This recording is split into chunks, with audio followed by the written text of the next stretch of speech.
আসসালামু আলাইকুম, সবাই কেমন আছেন? আশা করি সবাই ভালো আছেন। আপনাদের মাঝে নিয়ে আসলাম আজকে নতুন একটি গ্যান্ডারি কাটার ভিডিও।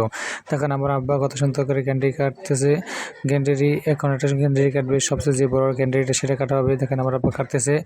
অলরেডি আমাদের কাটা প্রায় শেষ করে কাটা হয়ে গেল। তারপর আব্বা খুব সুন্দর অনেক কষ্ট করে বের করলো, কারণ গ্যান্ডারি অনেক বের করতে খুবই ঝামেলা। গেটটা রান্না হয়ে গেল, তারপরে দেখেন আমরা জালের বাইরে রাখলে তারপর ওখান থেকে ঘুরে আসবে। ঘুরে আসার পরে দেখেন আমরা এটা কেন সেলে লাগবে, কারণ গেন্ডারি অনেক শিকড় থাকে। গেন্ডারিকে কত করে সিলতেছে, অনেক সুন্দর করে সেলা প্রায় হয়ে যেতেছে। সেলা এখন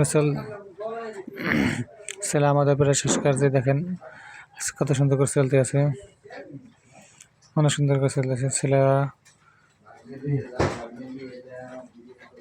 সেলা হয়ে গেছে আমাদের। এখন আমাদের গ্যান্ডারি ভাগ করা পালা। তারপর আমার বোন ধরলো গ্যান্ডারি 1 কোপ, 2 কোপ, 3 কোপ, 4 কোপ,